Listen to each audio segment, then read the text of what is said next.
So One Punch Man chapter 221 at ang title nga nito ay Emerging Power. So nagsimula ang chapter mga tol dito sa bagong mga tropa ng pinakamalakas na kalbo. Sila nga yung mga dumating sa last chapter at nalaman natin dito na tinatawag nga silang Hero Name Victim Association. Paliwanag nila sila nga raw yung mga heroes na binigyan ng mga nakakabuling pangalan. Kaya binuo nga raw nila ang grupong yan para magdemand ng apology sa Hero Association at mapalitan na nga yung mga hero name nila. Mula nga dyan mga tol, pinakilala na nga ang mga hero na yan ang binigyan ng masasagwang pangalan ng Hero Association. Ang una si C-Class rank 198 Drunkard. So mukhang maglalasa nga ang herong to mga tol at kitang-kita naman natin na parang namumula pa nga yung mukha niya dyan. Ang sunod si C-Class rank 83 Topi Warrior at ang meaning nga nun mga tol mukhang wig lang yung buhok niya na yan. Ang sunod ang C-Class rank 385 na si Red Nose at kitang-kita naman natin na mukhang namumula nga talaga yung ilong niya dyan. Ang sunod ang C-Class rank 160 na si Dr. Grumpy Pervert. So manyakol siguro ang isang to mga tol kaya may pervert yung hero name niya. At ang last nga itong B-Class rank 100 The Great Degenerate. So ito nga huli mga tol yung medyo okay naman ang hero name. So ewan ko din kasi mga tol sa Hero Association bakit hindi na lang nila hayaan na yung hero mismo ang pumili ng hero name niya. Kung maalala natin ganun nga rin kay Saitama dahil sa binigyan na nga lang siya ng hero name at masagwa nga rin dahil sa Cape Balde nga yung naging pangalan niya at may kapang kalbo ang ibig sabihin nun mga tol. Sumula nga dyan mga tol hinihikayat na nga ng mga hero na yan si Saitama. Sinabi nga nila na yung si A-Class rank 39 Cape Balde ang may pinakamasagwang pangalan sa mga A-Class hero. Kaya hinihikayat nga raw nila itong maging executive nila at ipaglaban nga raw nila yung kanilang karapatan. Mula nga dyan mga tol talagang biglang-bigla si Saitama at napasabi nga siya na mukhang yan ang nga raw yung sabi-sabi. Pero sabi nga sa kanya dyan hindi naman daw yan yung mga yon. Dito naman habang nangyayari yan nakatingin nga lang yang si Black sa makintab na ulo ng pinakamalakas na kalbo. At napapatanong nga dyan yang si Black kung kahapon ba raw talagang hinayaang makalayo ni Saitama si Sweet Mask. Kaya kung ganun daw meron silang chance na i-take advantage ang kahinaan na yun ni Saitama. Napakalakas nga raw nito pero hindi masama. Kaya yung matatalino nga raw na halimaw tiyak na matatakasan niyang si Saitama. At napatanong nga rin siya dyan kung yan na lang bang mga hero na yan ang natitira dyan sa Hero Association. Kaya ang countdown nga raw para mabuwag ito talagang malapit na. Kat naman dito mga tol kung saan nagpunta na nga dyan sa Hero Association headquarters etong si Suiku. At talagang napamangha nga siya sa itsura ng base na yan. At sinabi niyang nakaka-proud para lumaban sa napakagandang lugar na yan. Kaya excited na nga raw talaga siya. Sabi naman ni Shishuka nagde-decline na nga raw sila at mukhang hindi nga raw yun alam niyang si Suiku. Sabi naman ng kasama niya wag na nga raw yung sabihin pa. So pumasok na nga sila sa loob at magkakandak sila ng assessment para ma-determine ang hero rank niyang si Suiku. Nag-research na nga raw sila at alam nilang ang kapatid niyang si Suiku ang may pinakamaraming panalo sa Super Fight Tournament. Kaya pwede ba raw sabihin sa kanila kung ano ngayon ang ginagawa ng kapatid nito. Kaya mula nga dyan naalala ni Suiku yung iniwang sulat sa kanya ng kapatid niya na nakalagay nga na yung si Suiku na raw ang bahala sa hospital bill. Kaya sabi niya nga dyan kila Shishuka ang kapatid niya nga raw tamad. Kaya siguradong nagsasaya nga lang daw ito ng oras ngayon.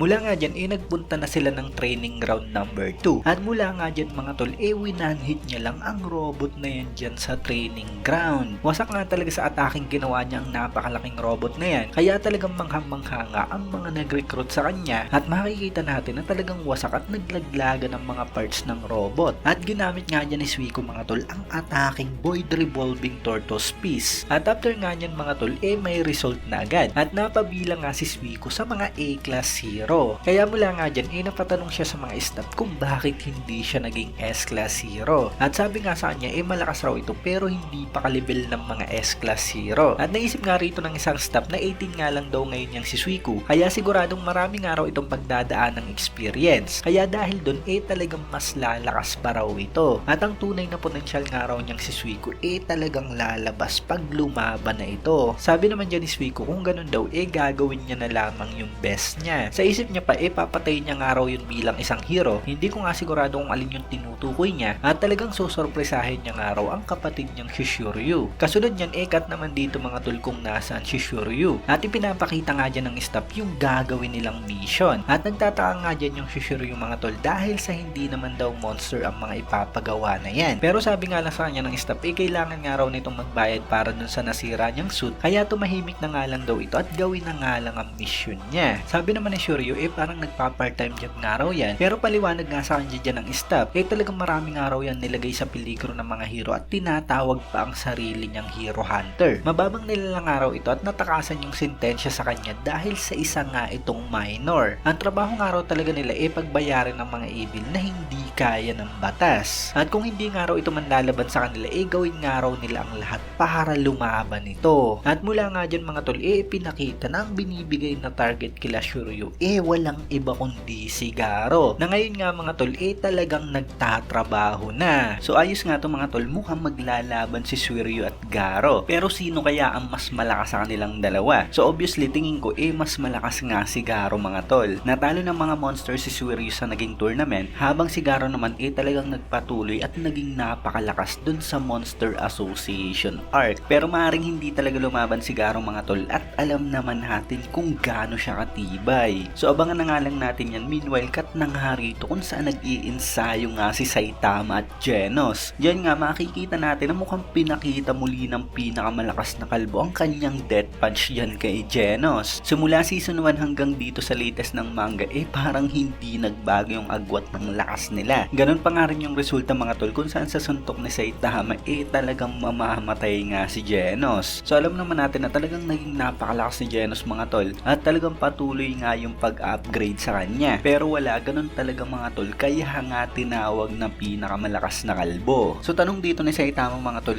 kung nakuha ba raw ni Genos yung data. Sagot ni Genos ay at ma-analyze na nga raw ito ni Dr. Coseno base sa record ng naging laban nila ngayon. So bali konektado nga ito mga tol sa latest chapter ng webcomic kung updated nga kayo doon. So habang umiinom si Saitama mga tol magtatanong sana yan si Genos. Sa isip niya nga itatanong niya sana kung anong nangyari kay Sweet Mas matapos yung pangyayari. Pero naisip niya nga rin na hindi niya yun pwedeng itanong kay sensei niya. Dahil sa parang may kakaibang araw sa mukha nito ngayon, parang may inaalala at ibang araw ito sa normal. Pag dumating naman daw yung tamang oras siguradong sasabihin din yan sa kanya ng sensei niyang si Saitama. So napakabait ni Genos mga tol, hindi talaga siya nakikialam kay Saitama at ginagalang niya nga kung ano man yung mga ginagawa at decision nito. At mula nga dyan mga tol niyayana ni Saitama yang si Genos na mag-soba noodles daw sila. At dito habang naglalakad ang pinakamalakas na kalbong mga tol naiisip niya yung patungkol sa mga hero named Big Team. Ang pag-emerge nga raw ng bagong association na yun talagang makakapagpabago ng balance ng kapangyarihan. At sasabihin niya nga raw ito kay Genos sa tamang panahon. So seryoso nga talaga mga tol ang pinakamalakas na kalbo dahil dun sa mga hero named Big Team. Dahil isa nga rin talaga siya sa mga yun at ang tawag sa kanya ay Cape Baldi. Siguradong sa pangalan pa lang kasi mga tol nababash na yung mga hero at nakita natin na talagang hindi nga gusto ng public si Saitama at maaaring malaking factor nga nun yung hero name niya. So dapat talagang mabago nga nila yung pangalan nila na nakabase sa kung ano yung gusto nila. So ayun nga lang mga tol ang review natin ng chapter 221. Syempre kung nagustuhan nyo ang video to huwag nyo sana kalimutang mag-iwan ng like dahil napakalaking tulong na yan para sa ating channel. At yun maraming salamat sa inyong panonood at mag-iingat kayo palagi.